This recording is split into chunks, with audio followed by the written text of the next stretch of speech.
அனைவருக்குமே வணக்கம். சற்று முன் கிடைத்திருக்கக்கூடிய ஒரு மிக மிக முக்கியமான செய்தி ஒன்று வெளியாகி உள்ளது.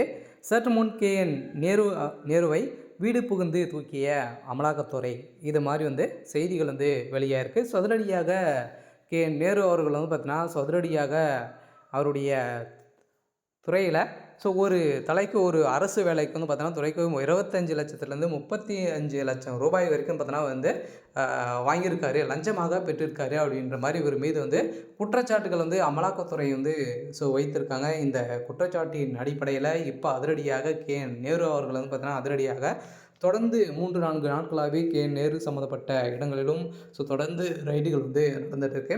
இந்த ரைடின் அடிப்படையில் இப்போ அதிரடியாக இன்று காலை நேரு அவர்கள் பார்த்தீங்கன்னா வீடு புகுந்து தூக்கிய சம்பவம் பெரும் பரபரப்பை ஏற்படுத்தியிருக்கு. இதை பற்றி இந்த வீடியோவில் நம்ம முழுமையாக பார்க்கலாம். அதுக்கு முன்னாடி நம்ம சேனலுக்கு இப்போ தான் நீங்கள் முதல் முறையாக வந்திருக்கீங்க அப்படின்னா மறக்காமல் நம்மளுடைய சேனலை சப்ஸ்கிரைப் பண்ணி சப்போர்ட் பண்ணுங்கள். வாங்க வீடியோக்குள்ளே போகலாம். பார்த்தீங்கன்னா நேரு அவர்கள் பார்த்தீங்கன்னா திமுகவுடைய ஒரு மூத்த அமைச்சராக இருக்கார் இல்லையா.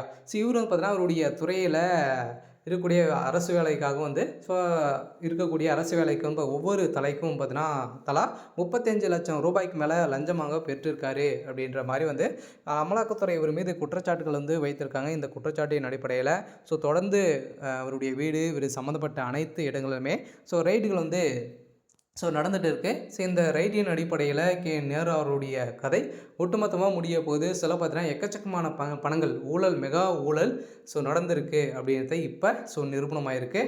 இப்போ நேரு அவர்களுடைய வீட்டிலும் பார்த்தீங்கன்னா அதே மாதிரி அவருடைய உறவினர்கள், அவருடைய மகன் அனைவருடைய வீட்டிலும் ரைடுகள் நடந்திருக்கு.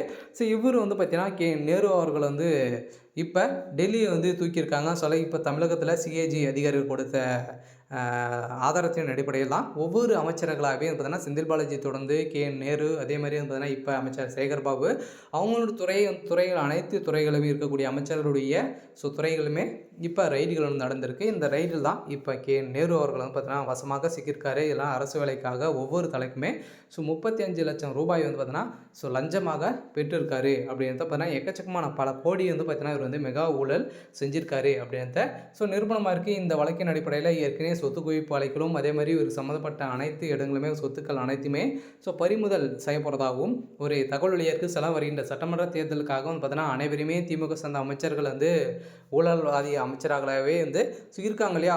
இதன் அடிப்படையில் தான் பார்த்தீங்கன்னா இப்போ அதிரடியாக அனைவருடைய வீட்டிலும் ரைடுகள் நடந்திருக்கு. இந்த ரைடில் ஒரு பரபரப்பை ஏற்படுத்தியிருக்கு. ஓகே. இன்னைக்கான அப்டேட் இதுதான். மறக்காமல் நம்மளுடைய சேனலை சப்ஸ்கிரைப் பண்ணி சப்போர்ட் பண்ணுங்கள். தேங்க்யூ.